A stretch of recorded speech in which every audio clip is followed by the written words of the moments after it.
Which brings us to the next step in the process. How to make clear requests after we have expressed our unmet need. And a clear request defined in Giraffe is, first, it's a positive action. We say what we do want, not what we don't want. So a woman gave me a very good example of what happens when you say what you don't want. In a workshop, she said, "You've really helped me understand what happened recently, Marshall. I said to my husband, I don't want you spending so much time at work. And then I got furious with him when he signed up for a golf tournament."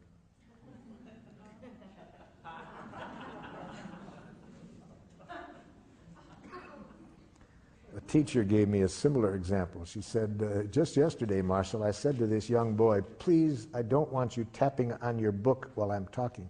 So he started to tap on his desk. Saying what we don't want doesn't make clear what we do want. But worse than that, if we frame our objectives in getting rid of something, it leads to violence very often. It makes violence seem attractive when we try to get rid of something. For example, I was working with some teachers in a school in Rockford, Illinois. Their observable behavior they wanted to work on is, on the average, every 3 months, 38 broken windows in the school. So we got down to the request. I said, "What do you want different from the students?" It's obvious. We don't want them breaking windows. So you're saying you don't want the children breaking windows. Yes. What should we do? Kill them.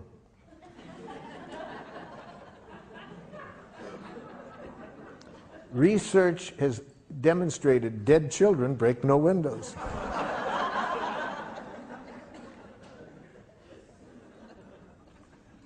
Almost any time we think of what we want to get rid of, it makes violence look attractive. And as stupid as that example was I just gave you, look in the newspaper on any given day and see how many world leaders are saying we're going to teach them not to, we're going to get them to stop.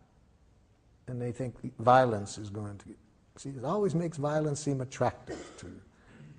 It's only, as I said earlier, when we get two questions clear. What do we want people to do?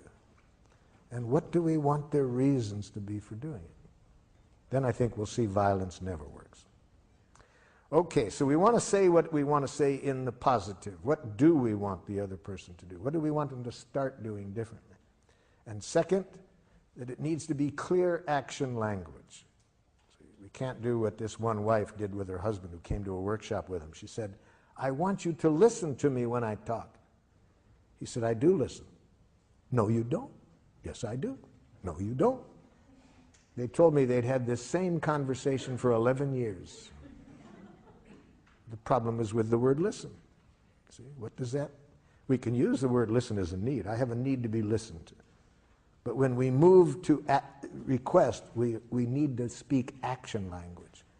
What specific action do we want this person to take? We can't use the verb to be. I want you to be more friendly. Not doable. We can't use feeling language. I want you to feel confidence in yourself. That's not doable. So we need to be able to make very concrete requests.